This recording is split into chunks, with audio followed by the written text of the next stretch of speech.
ഭാഗവതത്തിൽ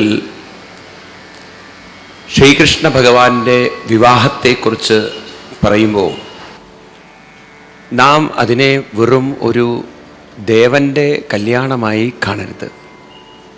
കൃഷ്ണൻ 16,008 കല്യാണം കഴിച്ചു. ഈ ഭാഗങ്ങളാണ് ഇപ്പോൾ വായിച്ചു പോയിട്ടുള്ളത്. പലപ്പോഴും നമ്മുടെ ആളുകൾക്ക്, നമുക്ക് തന്നെ ഒരു ആത്മീയ പഠന സംസ്കാരം ഇല്ലാത്തതുകൊണ്ട്, സത്സംഗ സംസ്കാരം ഇല്ലാതെ പോയതുകൊണ്ട്, എന്താണ് ഈ കഥകളുടെ പിന്നിലുള്ള താത്വികമായ കാര്യം, അല്ലെങ്കിൽ ഇതിൻ്റെ പൊരുൾ എന്താണ്, ഇതാരും നമുക്ക് മനസ്സിലാക്കി തന്നിട്ടില്ല. അതുകൊണ്ട് തന്നെ നാം ഇതിനെയൊക്കെ കഥാരൂപത്തിൽ മാത്രമേ കാണുന്നുള്ളൂ. എന്നാൽ നമ്മുടെ ഋഷീശ്വരന്മാർ കഥ പറയുമ്പോൾ ആ കഥയുടെ പിന്നിലൊരു തത്വവും, ആ തത്വം നമ്മുടെ ജീവിതവുമായി ബന്ധിപ്പിച്ചും കണക്ട് ചെയ്തും നമുക്ക് കാണിച്ചു തരാം. എല്ലാ കഥകളും, കൃഷ്ണനും കൃഷ്ണൻ്റെ പത്നിമാരും നമുക്ക് നമ്മുടെ ജീവിതത്തിൽ അനുഭവപ്പെടുത്തി തരികയാണ്. നിങ്ങൾക്കത് കാണിച്ചു തരികയാണ് നിങ്ങളുടെ ജീവിതത്തിൽ. ഈ തരത്തിൽ നമ്മളതിനെ പുനർചിന്തനം ചെയ്യേണ്ട ഒരു ആവശ്യം ഇന്ന് വന്നിരിക്കുകയാണ്. കാരണം നമ്മുടെ ഭാരതീയ സംസ്കാരത്തിനെ എല്ലാവരും പല രീതിയിൽ പരിഹസിക്കുന്നു. ഒരു വശത്ത്, വേറൊരു വശത്താണെങ്കിൽ അമൂല്യമായ നിധി നമ്മുടെ കയ്യിൽ കിട്ടിയിട്ട്, അമൂല്യമായൊരു സമ്പത്ത് നമുക്ക് കിട്ടിയിട്ട് അതിനെ ഉപയോഗപ്പെടുത്താതെ നാം ജീവിച്ചിട്ട് എന്ത് കാര്യമുണ്ട്? നമ്മുടെ ജീവിതത്തിലെ ദൈനംദിന പ്രശ്നങ്ങളെ പരിഹരിക്കാൻ ഈ സമ്പത്തൊക്കെ നമുക്ക് ഉപയോഗപ്പെടുത്താൻ സാധിക്കണം. അപ്പം ഏറ്റവും വലിയ സമ്പത്താണ് ഭഗവാൻ പറയുന്ന ജ്ഞാനസമ്പത്ത്. ഭഗവാൻ പറയും ഏറ്റവും വലിയ സമ്പത്ത് എന്താണ്? ജ്ഞാനസമ്പത്താണ്. നമ്മളും പണ്ട് കുട്ടിക്കാലത്ത് പഠിച്ചിട്ടുണ്ട്, വിദ്യാധനം സർവധനാൽ പ്രധാനം. ഏറ്റവും വലിയ സമ്പത്ത് ജ്ഞാനമാണ്. ഈ ജ്ഞാനം എന്ന് പറഞ്ഞാൽ ഇവിടെ അർത്ഥം നമ്മൾ ഗ്രഹിക്കേണ്ടതുണ്ട്. ഏതായാലും നമുക്ക് ജ്ഞാനം എന്നത് കൃഷ്ണൻ പറയുന്നൊരു ശ്ലോകമുണ്ട് ഭഗവത്ഗീതയിൽ 4-ാമത്തെ അധ്യായത്തിൽ 30-ാമത്തെ ശ്ലോകമാണ് തോന്നുന്നു. നഹി ജ്ഞാനേന സദൃശം, 30 അല്ല 38 നഹി ജ്ഞാനേന സദൃശം പവിത്രമിഹ വിദ്യതേ തത്സ്വയം യോഗ സംസിദ്ധ കാലേനാത്മനി വിന്ദതി. നഹി ജ്ഞാനേന സദൃശം, ജ്ഞാനത്തിന് സദൃശമായി ഇവിടെ യാതൊന്നും ഇല്ല. പവിത്രമിഹ വിദ്യതേ, ഒരു വ്യക്തിയുടെ ജീവിതത്തെ പവിത്രീകരിക്കാൻ, ഒരു വ്യക്തിയുടെ ജീവിതത്തെ ധന്യമാക്കാൻ ജ്ഞാനത്തിന് സദൃശമായി മറ്റൊന്നുമില്ല. ശ്രദ്ധിക്കുക, ഈ വാക്ക് ജ്ഞാനം എന്നുള്ള വാക്ക്, ജ്ഞാനം എന്നത് കൃഷ്ണൻ പറയുന്നത്, ജ്ഞാനം എന്നത് കൃഷ്ണൻ പറയുന്നത് ഒരു യൂണിവേഴ്സിറ്റിയിലോ കോളേജിലോ പോയി ഏതോ ഒരു സബ്ജക്റ്റ് പഠിക്കുന്ന ജ്ഞാനമല്ല ഇവിടെ പറയുന്നത്. ഒരു ലാംഗ്വേജ് പഠിക്കുന്നതോ, ഒരു സയൻസ് പഠിക്കുന്നതോ, ഒരു പ്രൊഫഷണൽ കോഴ്സ് പഠിക്കുന്നതോ അല്ല ജ്ഞാനം പറയുന്നത്. ഇവിടെ ഭഗവാൻ ജ്ഞാനം എന്ന് പറയുന്നത് മനസ്സിനെ കുറിച്ചുള്ള ജ്ഞാനം എന്നർത്ഥം. നിങ്ങളുടെ മനസ്സിനെ കുറിച്ചുള്ള ജ്ഞാനം. എന്താ സ്വാമി മനസ്സിനെ കുറിച്ച് ഇത്ര പഠിക്കാനുള്ളത്? ഞാൻ ആവർത്തിക്കുകയാണ് ഇന്ന് പറയുന്ന വിഷയം. ഇത് നിങ്ങളുടെ ഉള്ളിൽ ഉറച്ചിരിക്കണം. നമ്മുടെ വിദ്യാഭ്യാസ സംസ്കാരം, അല്ലെങ്കിൽ വിദ്യാഭ്യാസ സമ്പ്രദായം, രാഷ്ട്രീയ സമ്പ്രദായം, ഇതൊക്കെ നമ്മളെ വഴിതെറ്റിച്ച ഒരു ഘടകം. ഇന്നത്തെ വിദ്യാഭ്യാസവും രാഷ്ട്രീയ സംസ്കാരവും മനുഷ്യനെ വഴിതെറ്റിക്കുന്ന ഒരു പ്രധാന ഭാഗം തെറ്റായ അറിവ് നമ്മളെ പഠിപ്പിച്ചിട്ടാണ്. അത് നിങ്ങൾ അറിയുന്നില്ല. നിങ്ങളുടെ എന്താ പറയുക, തെറ്റായ അറിവിലൂടെയാണ് നമ്മൾ കടന്നു പോകുന്നത്. ഗീതയും ഭാഗവതവും പഠിക്കുമ്പോഴാണ് നമുക്ക് മനസ്സിലാവുക, വിദ്യാഭ്യാസവും രാഷ്ട്രീയ സമ്പ്രദായവും നമ്മളെ പഠിപ്പിക്കുന്നത് ഒരു തെറ്റായ അറിവിലാണ്. ഞാൻ പറയുന്നത് ശ്രദ്ധിക്കണേ, അല്ലെങ്കിൽ നിങ്ങൾക്ക് മനസ്സിലാവില്ല. എന്താണ് ഈ തെറ്റായ അറിവ് അവർ നമ്മളെ പഠിപ്പിക്കുന്നത്? പഠിപ്പിക്കുന്ന അറിവ്, മനുഷ്യൻ എന്ന് പറയുന്നത് ഒരു ശരീരത്തിൽ നിന്ന് വികസിച്ച് വന്ന ഭൗതിക ജീവിയാണ്. രാഷ്ട്രീയത്തിൻ്റെ എന്താ പറയുക, കാഴ്ചപ്പാട് മുഴുവൻ, ഓൾ പൊളിറ്റിക്കൽ സിസ്റ്റം മനുഷ്യനെ കാണുന്നത് ഭൗതിക ജീവിയായിട്ടാണ്.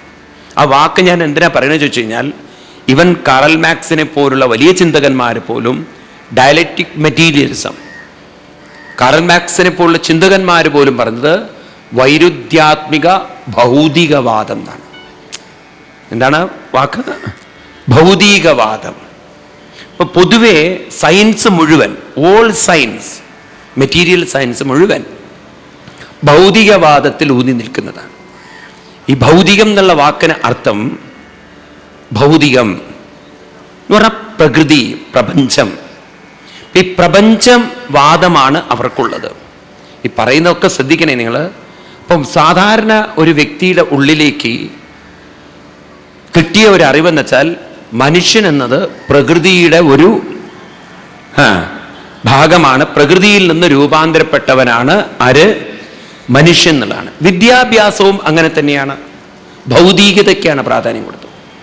മനസ്സിലായില്ലേ? ബയോളജി മനുഷ്യന്റെ സെൽസിനെ കുറിച്ച് പറയുന്നു, കെമിസ്ട്രി കെമിക്കൽസിനെ കുറിച്ച് പറയുന്നു, ഫിസിക്സ് എനർജിയെ കുറിച്ച് പറയുന്നു. ഏത് വിഷയം എടുത്ത് നോക്കിക്കഴിഞ്ഞാലും പ്രാധാന്യം കൊടുത്തിരിക്കുന്നത് പറയൂ ഭൗതികതയ്ക്കാണ്. നമ്മുടെ ഭാഷയിൽ പറഞ്ഞാൽ പ്രപഞ്ചത്തിനാണ്, പഞ്ചഭൂത പ്രകൃതിക്കാണ്. മനസ്സിലാവുണ്ടോ നിങ്ങൾക്ക്? അപ്പൊ മനുഷ്യൻ എന്നതിന് അവരുടെ നിർവചനം human being is A product of nature എന്നാണ് ഈ പൊളിറ്റിക്കൽ സിസ്റ്റവും ഈ എഡ്യൂക്കേഷൻ സിസ്റ്റവും ഫൂളിഷ്ലി ആളുകളെ പഠിപ്പിക്കുന്നത്. നമ്മളത് ഭഗവത്ഗീതയും ഭാഗവതവും പഠിക്കുമ്പോഴാണ് നമുക്ക് മനസ്സിലാവുക, ഹ്യൂമൻ ബീയിങ് എന്ന് പറയുന്നത് അത് തന്നെ ഈ രാഷ്ട്രീയ സംസ്കാരത്തിനും എഡ്യൂക്കേഷൻ സിസ്റ്റത്തിനും മനസ്സിലായിട്ടില്ല. ഇവിടെയാണ് കൃഷ്ണൻ നമ്മളെ പഠിപ്പിക്കുന്നത് ഹ്യൂമൻ ബീയിങ് എന്ന് പറയുന്നത്, മനുഷ്യൻ എന്ന് പറയുന്നത്, നാം എന്ന് പറയുന്നത് ബോധ മനസ്സും പഞ്ചഭൂത പ്രകൃതിയും കൂടി ചേർന്ന ഒന്നാണ്. അപ്പൊ നമ്മൾ ഹ്യൂമൻ ബീയിങ് എന്ന് പറയുമ്പോൾ കൃഷ്ണൻ പറഞ്ഞു തരുന്ന ദൃഷ്ടിയിലൂടെ നോക്കുമ്പോൾ നാം എന്ന് പറയുന്നത് കോമ്പിനേഷനാണ്. It is not a single entity. Single entity എന്ന് പറഞ്ഞു കഴിഞ്ഞാൽ നേച്ചർ എന്ന് വന്നാൽ നേച്ചറിന്റെ ഭാഗമാണ്. എന്നാൽ നമ്മളൊരു സിംഗിൾ എൻറ്റിറ്റി അല്ല, വി ആർ ദ കോമ്പിനേഷനാണ്. ഏതൊക്കെ ശക്തികൾ പറയൂ? ബോധമനസ്സും പറയൂ നിങ്ങൾ, ബോധമനസ്സും പ്രപഞ്ച ശരീരവും ശക്തിയും, ഇത് രണ്ടും ചേർന്നതാണ് നമ്മളെങ്കിൽ തീർച്ചയായിട്ടും ഒരു രണ്ട് കാഴ്ചപ്പാട് പഠനം വേണ്ടതായിരുന്നു. ഒരു ഭൗതിക വീക്ഷണവും ഉണ്ടാവേണ്ടതായിരുന്നു, ഒരു മാനസികമായ വീക്ഷണവും ഉണ്ടാവേണ്ടതായിരുന്നു. എന്നാൽ രാഷ്ട്രീയത്തിനും വിദ്യാഭ്യാസത്തിനും ഏത് വീക്ഷണം ഉണ്ടായില്ല? ഏത് വീക്ഷണം ഉണ്ടായില്ല? മാനസിക വീക്ഷണം. ഈ മനസ്സിനെയാണ് ഋഷീശ്വരന്മാർ ആത്മീയം എന്ന് പറഞ്ഞത്. അപ്പൊ അവിടെ ആത്മീയം എന്നുള്ള വാക്ക്, ആത്മാ എന്നുള്ള വാക്കിന് ഒരർത്ഥം മനസ്സ് എന്നാണ്. അത് ഞാൻ നിങ്ങൾക്ക് പറഞ്ഞു തരേണ്ട, കൃഷ്ണൻ തന്നെ പറയുന്നുണ്ട്, ഉദ്ധരേത് ആത്മനാത്മാനം എന്ന് പറഞ്ഞാൽ അവനവന്റെ മനസ്സിനെ ഉയർത്തണം എന്ന് പറയുമ്പോൾ ആത്മാ എന്നുള്ള വാക്കുകൊണ്ട് ഒരർത്ഥം പറയൂ മനസ്സ് എന്നാണ്. കൃഷ്ണൻ അതിനെയാണ് ആത്മീയം, അധ്യാത്മം എന്ന് വിളിച്ചത്. ഗീതയില് 8-ാം അധ്യായത്തിൽ 2-ാം ശ്ലോകത്തിൽ കൃഷ്ണൻ പറയുന്നുണ്ട്, സ്വഭാവോ അധ്യാത്മമുച്യതേ അക്ഷരം പരമം ബ്രഹ്മ. ഭഗവത്ഗീതയിലെ 8-ാം അധ്യായത്തിലെ ശ്ലോകം എടുത്തു നോക്കൂ നിങ്ങൾ. 2-ാമത്തെ ശ്ലോകം എടുത്തു നോക്കൂ നിങ്ങൾ. അക്ഷരം പരമം ബ്രഹ്മ സ്വഭാവോ അധ്യാത്മമുച്യതേ. സ്വഭാവമാണ് അധ്യാത്മം. എന്തോ അങ്ങനെ ഒരു വാക്ക്, സ്വഭാവം. 3-ാമത്തത് സ്വഭാവമാണ് അധ്യാത്മം എന്നാണ്. സ്വഭാവം it's related to the mind, concern to the mind, അല്ലേ? അവന്റെ സ്വഭാവം ശരിയല്ല, അവളുടെ സ്വഭാവം ശരിയല്ല പറഞ്ഞാൽ ശരീരത്തിലാണോ സ്വഭാവം ഇരിക്കുന്നത്, മനസ്സിലാണോ സ്വഭാവം ഇരിക്കുന്നത്? പറയൂ, മനസ്സിൽ. അപ്പൊ ഭഗവാൻ അധ്യാത്മമായി കാണുന്നത് മനസ്സിനെയാണ്.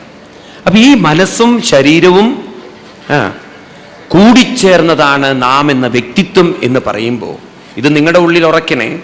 മനുഷ്യൻ ഒരു ഭൗതിക ജീവിയാണോ? ആണോ? അപ്പൊ ഈ വിദ്യാഭ്യാസം എന്ന് പറയുന്നത് പൊട്ടത്തരല്ലേ പറയണത്? ഈ രാഷ്ട്രീയങ്ങളൊക്കെ പറയുന്ന വിഡ്ഢിത്തങ്ങളല്ലേ? ആണോ അല്ലയോ? അതാണ് ഭാഗവതത്തിനൊക്കെ ഇത്ര വിജയം. ഒരു തരത്തിലും ഒരാൾക്കും ഇതിനെ ചോദ്യം ചെയ്യാൻ പറ്റാത്ത. ശ്രദ്ധിക്കൂ നിങ്ങൾ, മനുഷ്യൻ ഭൗതിക ജീവിയാണെങ്കിൽ ശരീരത്തിൻ്റെ പ്രൊഡക്റ്റാണ്, ബൈ പ്രൊഡക്റ്റാണ്, അല്ലെങ്കിൽ ആഫ്റ്റർ പ്രൊഡക്റ്റാണ് മൈൻഡെങ്കിൽ ശരീരം ഉള്ളിടത്തോളം കാലം ഇതിൻ്റെ കൂടെ ആരുണ്ടാവണം? മനസ്സും ഉണ്ടാവണം. എന്നാൽ മരിച്ചു കഴിഞ്ഞാൽ ശരീരത്തിൻ്റെ കൂടെ ആരില്ല? മനസ്സില്ല. അപ്പോൾ തീർച്ചയായിട്ടും മനസ്സ് വിട്ടുപോകുന്നുവെങ്കിൽ മനസ്സും ശരീരവും രണ്ടും രണ്ടാണ്. ക്ലിയറാണ്? വീണ്ടും നോക്കൂ നിങ്ങൾ, ദിവസവും രാത്രി മനസ്സും ശരീരവും തമ്മിലുള്ള ബന്ധം വിച്ഛേദിക്കപ്പെടുന്നുണ്ട്. രാവിലെ ആകുമ്പോൾ മനസ്സും ശരീരവും തമ്മിലുള്ള ബന്ധം കൂടിച്ചേരുന്നുണ്ടെങ്കിൽ മനസ്സിന് ശരീരത്തിൽ നിന്ന് വേർപ്പെടാനുള്ള കഴിവുണ്ട്, വീണ്ടും കൂടിച്ചേരാനുള്ള കഴിവുണ്ട്. ഉണ്ടോ ഇല്ലയോ? ഇത് ഒന്നാണെങ്കിൽ അങ്ങനെയൊന്നും സംഭവിക്കേണ്ട കാര്യമില്ല. ഇനി വീണ്ടും നിങ്ങൾ ചിന്തിക്കുകയാണെങ്കിൽ മനസ്സിന് ബോധമുണ്ട്, ഏതിനില്ല? ശരീരത്തിന്. ഇതെങ്ങനെയാ ഒന്നാവുക രണ്ടും? ചിന്തിക്കൂ നിങ്ങൾ. ഈ ചോദ്യങ്ങളൊക്കെ നമുക്ക് ടീച്ചർമാരോട് ചോദിച്ചു കഴിഞ്ഞാൽ പിന്നെ അവർ സ്കൂളിൽ വരില്ല. മനസ്സിലായില്ലേ? ബയോളജി പഠിപ്പിക്കുന്ന ടീച്ചറോട് ചോദിക്കുകയാണ് ഈ മൈൻഡ് എവിടുന്ന് ഡെവലപ്പ് ചെയ്തു എന്ന് ചോദിച്ചു കഴിഞ്ഞാൽ ആ ടീച്ചർ പിന്നെ ക്ലാസ്സിൽ വരില്ല. കാരണം അവർക്കൊക്കെ സിലബസിലുള്ളത് മാത്രമേ പഠിപ്പിക്കാൻ പറ്റുള്ളൂ. അതും നമ്മുടെ രാഷ്ട്രീയക്കാരുണ്ടാക്കുന്ന സിലബസ് അല്ലേ. പണ്ടാരോ പറഞ്ഞു നിയമസഭയിൽ എഡ്യൂക്കേഷൻ മിനിസ്റ്റർ സിലബസ് മാറ്റണമെന്ന്. ഇപ്പോൾ വേറൊരു മിനിസ്റ്റർ ചാടി എണീറ്റിട്ട് പറഞ്ഞു ചില ബസ് മാത്രം മാറ്റിയാൽ പോലെ എല്ലാ ബസ്സും മാറ്റണമെന്ന്. ഈ തരത്തിലുള്ള ആൾക്കാരെയാണല്ലോ നമ്മൾ പറഞ്ഞയക്കുന്നത്. അപ്പോൾ ആ ക്വാളിറ്റിയൊക്കെ അല്ലേ നമുക്ക് പ്രതീക്ഷിക്കാൻ പറ്റുള്ളൂ. ഒരു മിനിസ്റ്റർ ഒരിക്കൽ കാഴ്ച ബംഗ്ലാവ് ഉദ്ഘാടനം ചെയ്യാൻ പോയി. ഇദ്ദേഹത്തിന് ഇംഗ്ലീഷ് നല്ല വശമില്ലാത്തത് കൊണ്ട് ഇദ്ദേഹത്തിൻ്റെ സെക്രട്ടറി IAS പ്രസംഗം തയ്യാറാക്കി കൊടുത്തു. ഈ കാഴ്ച ബംഗ്ലാവിന് ഇംഗ്ലീഷിൽ സൂ എന്നാണല്ലോ എഴുതുക. ഈ പ്രസംഗം തയ്യാറാക്കിയപ്പോൾ ഇങ്ങനെ എഴുതി, കർണാടകയിലെ ബാംഗ്ലൂരിൻ്റെ മോഡലുള്ള സൂ ആണ് നമുക്കിവിടെ നിർമ്മിക്കേണ്ടത്. ഇതേ ഒരു തരത്തിൽ ഉള്ളൊരു സൂ മൈസൂരിലുണ്ട്, ആ സ്ഥലത്തുണ്ട്, ഈ സ്ഥലത്തുണ്ട്. അതുകൊണ്ട് ഇങ്ങനെയൊരു സൂ നമ്മളിവിടെ പണിയാൻ പോകുന്നു. ഇദ്ദേഹം പേപ്പർ നോക്കി വായിച്ചു. കർണാടകയിലെ ബാംഗ്ലൂരിലുള്ള 200ൻ്റെ മാതൃകയിൽ ഇംഗ്ലീഷിൽ സൂ എന്ന് എഴുതി കഴിഞ്ഞാൽ ZOO എന്ന് എഴുതി കഴിഞ്ഞാൽ ഒറ്റ നോട്ടത്തിൽ അത് വായിക്കുക. 200ൻ്റെ മോഡലിൽ നമുക്കും ഒരു 200 ഇവിടെ പണിയണം. ഇതേ ഒരു 200 വേറെ സ്ഥലത്ത് പണിതിട്ടുണ്ട്. അതേ മോഡലിൽ നമുക്ക് ഇവിടെ ഒരു 200. എല്ലാവരും മന്ദം വിട്ട് എന്താ 200. ആളുകൾ ചിരിക്കാൻ തുടങ്ങിയപ്പോഴാണ് അദ്ദേഹം സെക്രട്ടറിയോട് എന്തുകൊണ്ടാണ് ഈ കുന്തെന്ന്, ഈ 200 എന്ന്. അപ്പം പറഞ്ഞു 200 അല്ല സാർ, സൂ. അത് തന്നെ എന്ന് പറയണം. ഈ തരത്തിലുള്ള ആൾക്കാരെയാണ് നമ്മൾ പറഞ്ഞയക്കുന്നത്. അപ്പം അതിൽ നിന്നൊക്കെ അത്രയും പ്രതീക്ഷിക്കാൻ പറ്റുള്ളൂ. അതുകൊണ്ട് ശരീരവും മനസ്സും രണ്ടും രണ്ടാണ്. ഒന്ന് ബോധശക്തിയാണ്, രണ്ട് പ്രപഞ്ചശക്തിയാണ്. കണ്ണുകൊണ്ട് കാണാൻ പറ്റുന്ന കാര്യം. ഞാൻ ഒരിക്കൽ ദുബായിൽ പ്രോഗ്രാം നടത്തുമ്പം ഒരു പാകിസ്ഥാനിയുടെ ഹോട്ടലാണ് നടത്തിയത്. അപ്പം ഞാൻ ഒരു ഭാഗത്ത് പ്രോഗ്രാം നടത്തുന്നു, അപ്പുറത്ത് കള്ളുകൂടി പാർട്ടി വേറെ നടക്കുന്നു. ഈ കള്ളുകൂടി പാർട്ടിയിൽ 80% അറബികളാണ്. കണ്ണുകൊണ്ട് കാണാൻ പറ്റുന്ന കാഴ്ച നിങ്ങൾക്ക് പോയി കാണാം. ഇത് പറയുന്നൊക്കെ എൻ്റെ മതം പറഞ്ഞ പോലെ അങ്ങോട്ട് ജീവിച്ചാൽ പോരെ.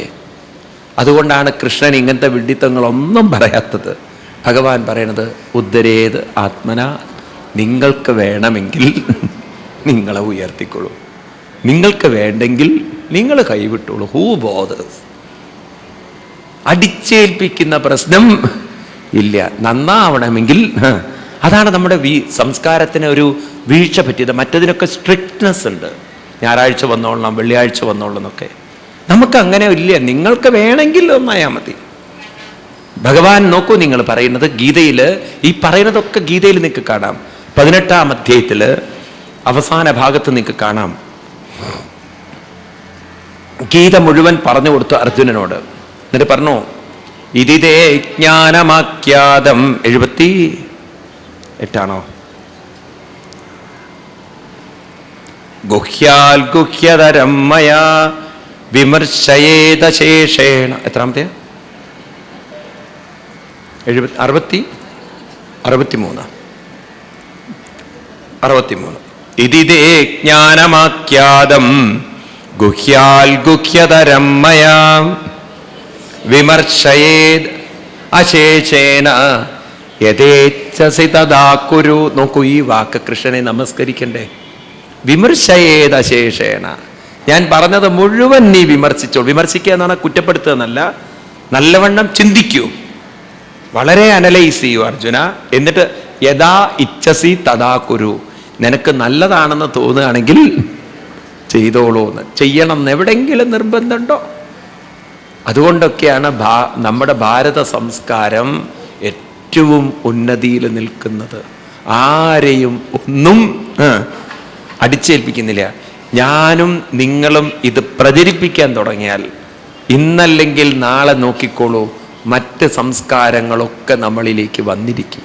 കാരണം ഇത്ര സ്വാതന്ത്ര്യം, ഇത്ര ഒരു ഉയർന്ന കാഴ്ചപ്പാട് വേറൊരു സംസ്കാരത്തിലുമില്ല. അപ്പം ഞാൻ പറഞ്ഞു വരുന്നത്, എന്തുകൊണ്ട് ഭൗതികതയും ആത്മീയതയും രണ്ടായെന്ന് ചോദിച്ചു കഴിഞ്ഞാൽ, മറ്റ് സംസ്കാരങ്ങളായിരുന്നു പ്രചരിപ്പിക്കുന്നത്. അതൊക്കെ ദൈവ സംസ്കാരങ്ങളായതുകൊണ്ട് ദൈവം അവർക്കൊക്കെ മനുഷ്യരിൽ നിന്നും അകന്നതുകൊണ്ട് മതവും എന്താ പറയുക ഭൗതിക ജീവിതവും രണ്ടായി.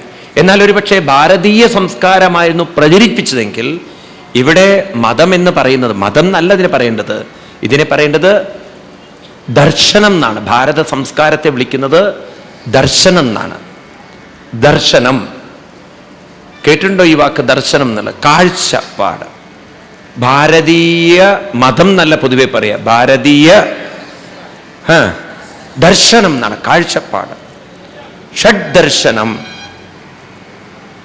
പല വാക്കുകളും ഇങ്ങനെ അനവധി ഉപയോഗിക്കുന്നത്. നിങ്ങൾ ഭഗവാൻ കൃഷ്ണന്റെ എന്താ പറയാ, ചക്രത്തിന് തന്നെ പേര് വിളിക്കുന്നത് സുദർശനം എന്നാണ്, ദർശനം എന്നാണ്, ശ്രേഷ്ഠമായൊരു കാഴ്ചപ്പാട്. അപ്പൊ എന്താ ഇവിടുത്തെ ഈ കാഴ്ചപ്പാട്? ഇവിടുത്തെ ദർശനം എന്ന് പറയുന്നത് മനസ്സിനെ കുറിച്ചുള്ള കാഴ്ചപ്പാടാണ്. എന്താ ഈ മനസ്സിനെ കുറിച്ചുള്ള കാഴ്ചപ്പാട്? ഇത് നിങ്ങൾ എഴുതി വെക്കണേ. മനസ്സും ശരീരവും രണ്ടാണെന്ന കാഴ്ചപ്പാട്. നമുക്ക് ശരീരത്തിലല്ല സ്വാതന്ത്ര്യം, നമുക്ക് മനസ്സിലാണ് സ്വാതന്ത്ര്യം.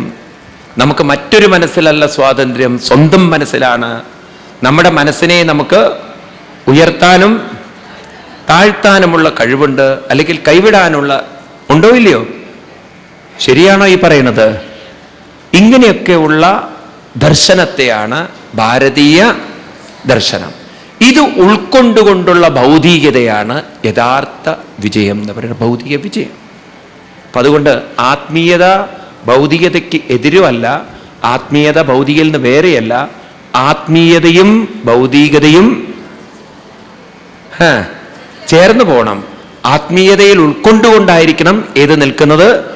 അങ്ങനെയാണെങ്കിൽ ഒരാളും മാനസികമായി തളരുകയില്ല. ഇതല്ലേ വേണ്ടത്? ഇത്തരത്തിലുള്ളൊരു കാഴ്ചപ്പാടുള്ള ഒരു വിദ്യാഭ്യാസം ആണ് ഭാഗവതവും ഗീതയും നമ്മളെ പഠിപ്പിക്കുന്നത്. അപ്പൊ ഇതൊരു മതഗ്രന്ഥമാണോ? ഇത് ആണോ? ഇതൊരു ദൈവത്തെക്കുറിച്ച് പറയുന്ന ഗ്രന്ഥമല്ല. ഇത് നമുക്ക് തന്നെ നമ്മളെ ഉയർത്താനുള്ള ശക്തി തരുന്നൊരു ഗ്രന്ഥമാണ്. ക്ലിയർ ആണോ ഞാൻ പറയുന്നത്? അതിന് പറ്റുന്ന ഒരു കഥകളാണ് ഭാഗവതത്തിൽ എല്ലാം വാർത്തെടുത്തിരിക്കുന്നത്.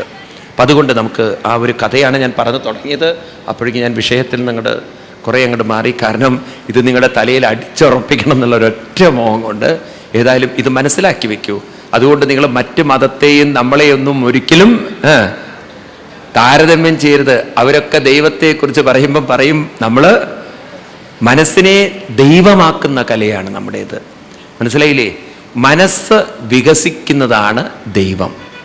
ഞാൻ നിങ്ങളോട് ഈ ദൈവം എന്നുള്ള വാക്ക് പറഞ്ഞു നിങ്ങളത് ഫൂളിഷായിട്ട് നിങ്ങളുടെ തലയിൽ നിന്ന് ഉറപ്പിച്ചതിനടുത്ത് മാറ്റണം. ദൈവം എന്ന് പറയുമ്പോൾ ഒരിക്കലും നിങ്ങൾക്ക് വേറെയാണെന്ന് തോന്നരുത്. മനസ്സ് വികസിക്കുന്നതാണ് ദൈവം. മനസ്സ് പൂർണ്ണമായാൽ ജീവാത്മാവ് ആരായി? പറയൂ. പരമാത്മാവായി. പരമാത്മാവും ഭഗവാനും എല്ലാം ഒന്ന് തന്നെ. ഒരു ശ്ലോകം കൂടി നോക്കിയിട്ട് നിങ്ങളുടെ തലയിൽ ഇത് ഉറപ്പിച്ചിട്ടേ അടങ്ങുള്ളൂ ഞാൻ. ഭഗവത്ഗീതയിൽ 15-ാം അധ്യായത്തിൽ കൃഷ്ണൻ ബ്യൂട്ടിഫുൾ ആയിട്ട് ഇത് വർണ്ണിക്കുന്നുണ്ട്. ഇതിലും ഭംഗിയായിട്ട് ഇനി ഇത് പറഞ്ഞു തരാൻ പറ്റില്ല കൃഷ്ണന്. അത്ര മനോഹരമായിട്ട് പാവം അദ്ദേഹം അത്ര ഒരു ഇൻട്രസ്റ്റോടുകൂടി നമ്മളെ പഠിപ്പിക്കുന്നുണ്ട്. ഗീതയിൽ 15-ാമത്തെ 14-ാമത്തെ ശ്ലോകമാണോ? ദ്വാവിമോ പുരുഷ ലോക 16 ദ്വാവിമോ 16. ദ്വാവിമോ, ഇത് ചൊല്ലണേ നിങ്ങളൊക്കെ. ദ്വാവിമോ പുരുഷോ ലോകേ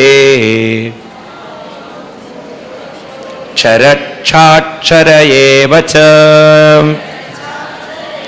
ക്ഷരഃ സർവാണി ഭൂതാനി കൂടസ്ഥോക്ഷര ഉച്യതേ ഉത്തമ പുരുഷസ്ത്വന്യ പരമാത്മേത്യുദാഹൃതം യോ ലോകത്രയമാവിശ്യ വിഭർത്തവ്യയ ഈശ്വരം. ഈ 2 ശ്ലോകങ്ങൾ എന്താ മനോഹരം നോക്കൂ. ദ്വാവിമോ പുരുഷോ ലോകേ, ഇമോ ലോകേ ദ്വൗ പുരുഷ. ദോ എന്ന് പറഞ്ഞാൽ ഹിന്ദിയിലും ദോ എന്ന് പറഞ്ഞാൽ 2, ദോ എന്ന് പറഞ്ഞാൽ സംസ്കൃതത്തിൽ 2, ദോ 2. അപ്പൊ ഇവിടെ 2 എന്ന് പറഞ്ഞാൽ ഏതൊക്കെയാണ്? ഞാൻ നിങ്ങളോട് പറഞ്ഞു വന്നു. ഇവിടെ 2 എന്ന് പറയുന്നത് ഏതൊക്കെയാണ്? പറയൂ.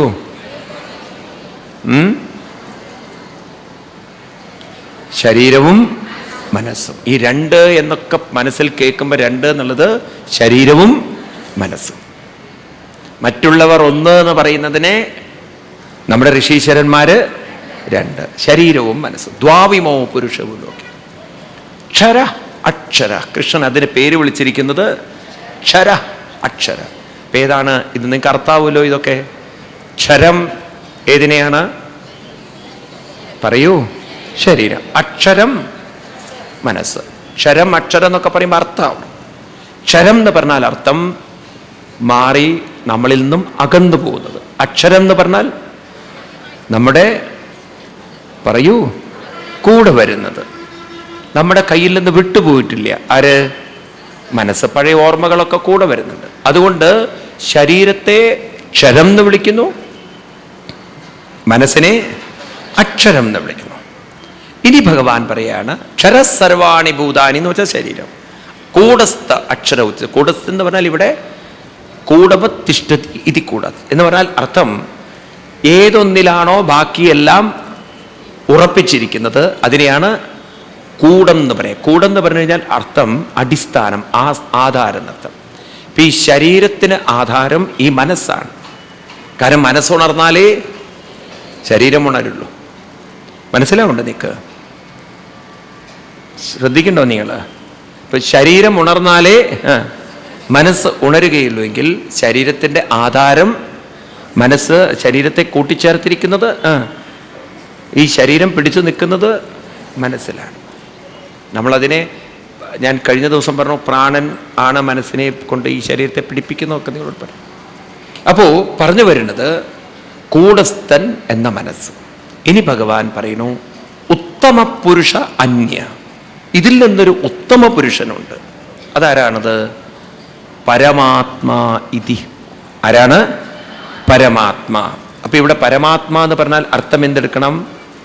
ഉത്തമ പുരുഷൻ എന്ന് പറഞ്ഞാൽ ഇവിടെ ശരീരവും മനസ്സും.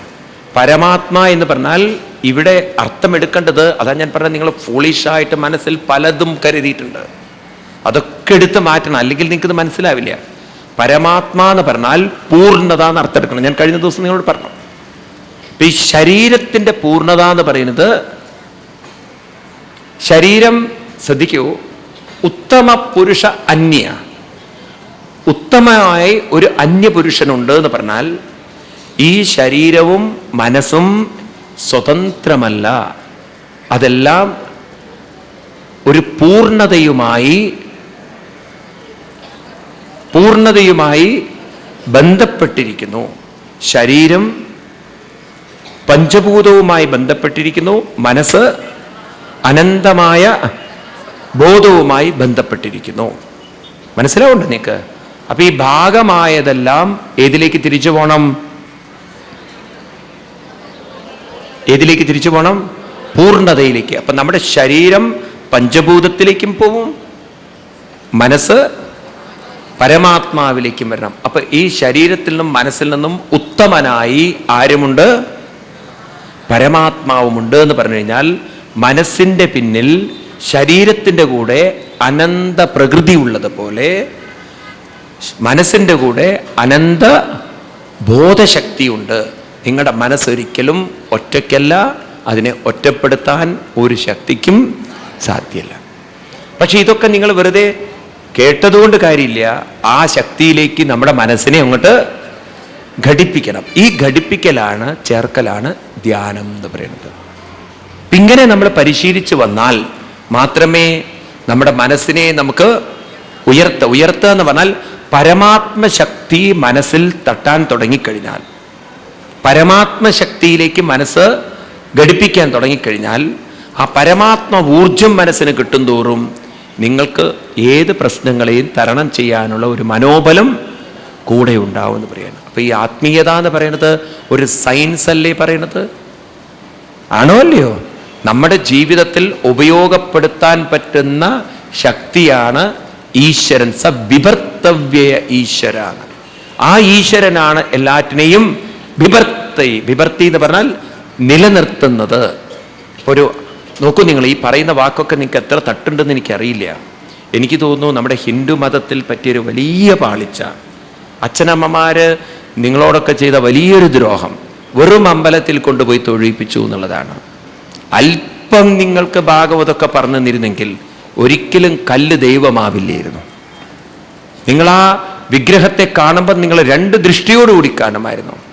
വിഗ്രഹം കാണുമ്പോഴും നിങ്ങൾ ജ്ഞാനദൃഷ്ടി കൊണ്ട് മനസ്സിലാക്കുമായിരുന്നു, ആ വിഗ്രഹത്തിൽ നിറഞ്ഞിരിക്കുന്ന ചൈതന്യത്തിലാണ് എൻ്റെ ആരിയിരിക്കുന്നത്?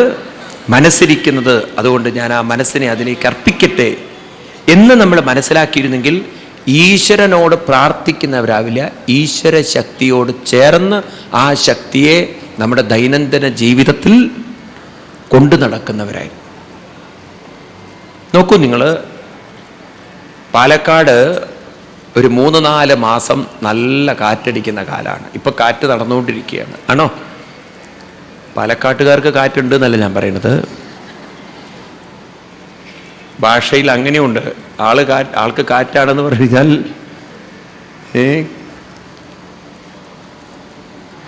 ഭ്രാന്തിൻ്റെ ഒരു പേരും കൂടിയാണ് ആള്. പാലക്കാട്ടുകാർക്ക് ഇവിടെ ഈ നാട്ടിൽ കാറ്റടിക്കുന്നുണ്ട്, നല്ല കാറ്റുണ്ട്. 3-4 മാസം കാറ്റിന് ഒരു കുറവുമില്ല. ഉണ്ടോ? ഈ കാറ്റിനെ ഒരു പക്ഷേ നമ്മുടെ സർക്കാരിന് ബുദ്ധി ഉണ്ടാവില്ല. അങ്ങനെ ഒരു ബുദ്ധി ഉണ്ടായിരുന്നു വിചാരിക്കുക. അവരതിനെ ഒരുപക്ഷെ കാറ്റാടി മെഷീനൊക്കെ വെച്ച് അതിനെ എടുത്തിരുന്നെങ്കിൽ അതിൽ നിന്നും അനന്തമായൊരു ശക്തി, ഇലക്ട്രിക് പവർ ജനറേറ്റ് ചെയ്യാമായിരുന്നു. ഈ കേരളത്തിൻ്റെ മുഴുവൻ ഇലക്ട്രിക് പ്രോബ്ലം തീർക്കാനുള്ള കാറ്റാണ് അടിച്ചുകൊണ്ടിരിക്കുന്നത്. വെറുതെ കിട്ടുന്ന കാറ്റാണ്. എന്നാലും അതൊന്നും ചെലവഴിക്കാൻ പാടില്ല, അങ്ങനത്തെ ഒന്നും വെക്കാൻ പാടില്ല. അവർക്ക് വേറെ തമിഴ്നാട്ടിൽ നിന്ന് മേടിക്കണം, എന്നാലേ അവർക്ക് കാര്യമുള്ളൂ. അവരെപ്പോഴും അതല്ലേ വിചാരിക്കുക, വീണാലും ഒരു കിട്ടുമെന്നുള്ളതല്ലേ നോക്കുന്നത്. അപ്പോൾ അവരെ കുറ്റം പറയേണ്ട കാര്യമില്ല അതിൽ. അപ്പോൾ പറഞ്ഞു വരുന്നത്, ശക്തി ഉണ്ട്, പക്ഷേ അതെല്ലാം ഉപയോഗമില്ലാതെ പോകുന്നു. പലപ്പോഴും നമുക്ക് കാണാം, വെള്ളം കടലിലേക്ക് ചേരുമ്പോൾ ഒരു വശത്ത് ആളുകൾ വെള്ളം കിട്ടാതിരുന്ന് നരകിക്കുന്നു. മനസ്സിലായില്ലേ? പണ്ട് അടൽ ബിഹാരി വാജ്പേയി അദ്ദേഹം പ്രൈം മിനിസ്റ്റർ ആയ സമയത്താണ് അദ്ദേഹം ഒരു വലിയൊരു പ്രപ്പോസൽ വെച്ചു. പക്ഷേ നമ്മുടെ രാഷ്ട്രീയക്കാർ സമ്മതിച്ചില്ല അതിനെ. അദ്ദേഹം പറഞ്ഞു, നദി സംയോജനം എന്നൊരു പ്രപ്പോസൽ വെച്ചു. അതായത് ഒരു വശത്ത് നിങ്ങൾ ഹരിദ്വാറിലൊക്കെ പോകുമ്പോഴേ ഇത് കാണാൻ പറ്റുള്ളൂ. ഹരിദ്വാറിൽ നിന്ന് ഗംഗ അതിൻ്റെ ഫുൾ പ്രഭാവത്തിൽ വരും. നല്ല ഫൈൻ വെള്ളം അതിങ്ങനെ കയറി അവിടുന്ന് നേരെ UP-യിലേക്ക് കയറി, പിന്നെ കൽക്കത്തയിലേക്ക് കയറി, പിന്നെ അത് അവസാനം അങ്ങനെ കടലിലേക്ക് പോവുകയാണ്. അത് സാധനം ഹരിദ്വാറിൽ നിന്ന് വരുന്ന ഈ വെള്ളം മുഴുവൻ കടലിലേക്ക് പോവുക. വേറൊരു ഭാഗത്ത് രാജസ്ഥാൻ എന്ന് പറയുന്ന രാജ്യം മരുഭൂമിയിൽ അങ്ങനെ വരണ്ട് കിടക്കുക. അപ്പം ഇദ്ദേഹം പറഞ്ഞു, ഈ വെള്ളം നമുക്ക് അവിടുത്തെ ഒരു നദിയുമായി കണക്ട് ചെയ്ത് അങ്ങോട്ട് കണക്ട് ചെയ്യാൻ പറ്റിയാൽ പാവം എത്രയോ ആളുകൾ രക്ഷപ്പെടില്ലേ, എന്തുകൊണ്ട് നമുക്ക് അങ്ങനെ ചിന്തിച്ചുകൂടാന്ന്. അപ്പം അവർ പറഞ്ഞു, അത് ശരിയാവില്ല എന്ന് സമ്മതിച്ചില്ല ആ പ്രപ്പോസൽ കൊണ്ടുവരാൻ. നോക്കൂ നമ്മുടെ രാജ്യത്തെ ചിന്തകൾ, മനസ്സിലായില്ലേ? ഇതൊക്കെ ആ ഒരു ഉന്നത രീതി ചിന്തിക്കുന്നവർക്കേ സാധിക്കുള്ളൂ. അതൊക്കെ നിങ്ങൾ പോയി നോക്കുക. എത്ര നല്ല വെള്ളമാണ് ഇങ്ങനെ ഒരു വശത്ത് കടലിലേക്ക് അങ്ങനെ പോകുന്നു, വേറൊരു വശത്ത് ആളുകളിരുന്ന് നരകിക്കണോ വെള്ളം കിട്ടാതെ. രാജസ്ഥാനിലൊക്കെ ഇപ്പോഴും നിങ്ങൾ ജബൽപൂർ അതുപോലെ തന്നെയുള്ള സ്ഥലങ്ങളിലൊക്കെ പോയി കഴിഞ്ഞാൽ, ഉള്ളോട്ട് പോയി കഴിഞ്ഞാലുണ്ടല്ലോ, പാവം എത്ര കിലോമീറ്റർ അവിടുത്തെ സ്ത്രീകളെയൊക്കെ നമസ്കരിച്ചു നമ്മൾ. കാരണം കുടത്തിൻ്റെ മുകളിൽ കുടം കണ്ടിട്ടുണ്ടോ ഒരു ചിത്രങ്ങളൊക്കെ? അത് നിങ്ങൾക്ക് ചിത്രമാണ്, നിങ്ങൾക്ക് ആസ്വദിക്കാനുള്ള ചിത്രം, അവർക്ക് ജീവിതമാണത്. 3-4 കിലോമീറ്റർ പോയി താണ്ടി വെള്ളം കൊണ്ടുവന്ന് വീട്ടിലെത്തിച്ച് അതിൻ്റെ ഇടയിൽ ചിലപ്പോൾ കുഴഞ്ഞ് വീഴും, ചിലപ്പോൾ മരിക്കും. പല രീതിയിലുള്ള നഷ്ടങ്ങൾ അവർക്ക് സംഭവിക്കാം. വെള്ളം കിട്ടാനില്ല. മനസ്സിലാവുണ്ടോ ഇത് പറയുന്നത്? ഇപ്പം 2-3 മാസം കഴിഞ്ഞാൽ തന്നെ പാലക്കാട് എന്താ വരൾച്ച. അപ്പോൾ പറഞ്ഞു വരുന്നത് റിസോഴ്സ് ഉണ്ട്, പക്ഷേ യൂട്ടിലൈസേഷൻ ഇല്ല. ഇതുപോലെ നമ്മളിൽ അനന്ത ബോധശക്തിയുണ്ട്, പക്ഷെ നമുക്കത് ജീവിതത്തിൽ ഉപയോഗിക്കാൻ പറ്റില്ല. അപ്പം ആ അനന്ത ബോധശക്തിയെ ഉപയോഗിക്കാൻ സാധിച്ചാൽ നമുക്ക് മാനസികമായൊരു ധൈര്യവും ശക്തിയും കൈവരിക്കാം. അതൊരു പ്രായോഗികതയല്ലേ പറയുന്നത്? ആണോ അല്ലയോ? അതിനൊരു മതത്തിൻ്റെ പരിവേഷം കൊടുത്തതാണ് അപകടമായി പോയത്. ഇത് ഒരു രാഷ്ട്രീയക്കാരും മതമേധാവികളും ചേർന്ന് നടത്തിയ ഒരു ക്രൂരതയെ ഭാരതത്തിനോട്. നമ്മുടെ സംസ്കാരം എന്ന് പറയുന്നത് ഒരിക്കലും ഞാനിപ്പോൾ ഹിന്ദുക്കളോടാണോ പറയുന്നത്? മനസ്സിലാവുണ്ട് ഇതിലെവിടെ ഹിന്ദുമതം എന്നുള്ളത്? നോക്കൂ നിങ്ങൾ, ഭഗവാൻ പറയുന്നു ക്ഷരപുരുഷൻ അക്ഷരപുരുഷൻ. ക്ഷരം എന്ന് പറയുന്നത് ശരീരം, അക്ഷരം എന്ന് പറയുന്നത്, അതിന് മതമുണ്ടോ? പറയൂ നിങ്ങൾ. ഇനി എല്ലാ മനസ്സിന്റെ പിന്നിലും ശരീരത്തിന്റെ കൂടെ അനന്ത പ്രപഞ്ചശക്തിയുള്ള പോലെ മനസ്സിന്റെ കൂടെ പറയൂ അനന്ത ബോധശക്തി. ഇതിൽ മതമുണ്ടോ? ഉണ്ടോ ഇല്ലയോ? ഒരു മതവും ഇല്ല.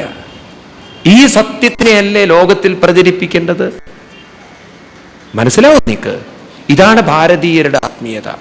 ഭാരതത്തിന്റെ യഥാർത്ഥ സംസ്കാരം മറ്റുള്ളവർക്ക് മനസ്സിലാവുള്ളൂ. അല്ലെങ്കിൽ നമ്മളെ വെറും ഒരു ദൈവത്തിൻ്റെ മതമായി മറ്റു മതങ്ങളെ പോലെ കാണാൻ മറ്റുള്ളവർ ശ്രമിക്കും തോറും ഈ അമൂല്യമായ നിധി നമ്മുടെ സമൂഹത്തിന് നഷ്ടപ്പെടും. നിങ്ങളുടെ കുട്ടികൾക്കെങ്കിലും അതിൻ്റെ ഒരു പ്രയോജനം ഉണ്ടാവണം. നാളെ അവരുടെ ജീവിതത്തിൽ യാതൊരുവിധ പ്രതിസന്ധികൾക്കും അവരെ മാനസികമായി തളർത്താൻ സാധിക്കരുത്. അത്തരത്തിലുള്ളൊരു ഊർജം നിറഞ്ഞൊരു ജീവിതം അവർക്ക് കൊണ്ടു നടക്കാൻ സാധിക്കണം. വേണ്ടേ? നല്ലൊരു ലോകത്തെ ഭാവന ചെയ്യാൻ നമുക്ക് സാധിക്കണം. അതുകൊണ്ട് ഭാരതീയർക്ക് ശ്രദ്ധിക്കണേ, ആത്മീയതയിലൂന്നിയ ഭൗതിക ജീവിതമാണ് വിജയത്തിന് കാരണം എന്ന് കണ്ടെത്തിയത് നമ്മളാണ്. ആത്മീയതയിൽ ഊന്നിയ പറയൂ ഭൗതിക ജീവിതം, അപ്പോഴാണ് വിജയം. ഞാൻ പറഞ്ഞു നിങ്ങളോടൊരു ശ്ലോകം ഓർക്കുന്നുണ്ടോ നിങ്ങൾ?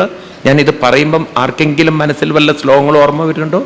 ഗീതയിൽ എത്ര യോഗേശ്വര കൃഷ്ണോ എത്ര പാർത്തോ ധനുർധര. ഈ ശ്ലോകം നിങ്ങൾ ഓർക്കണം.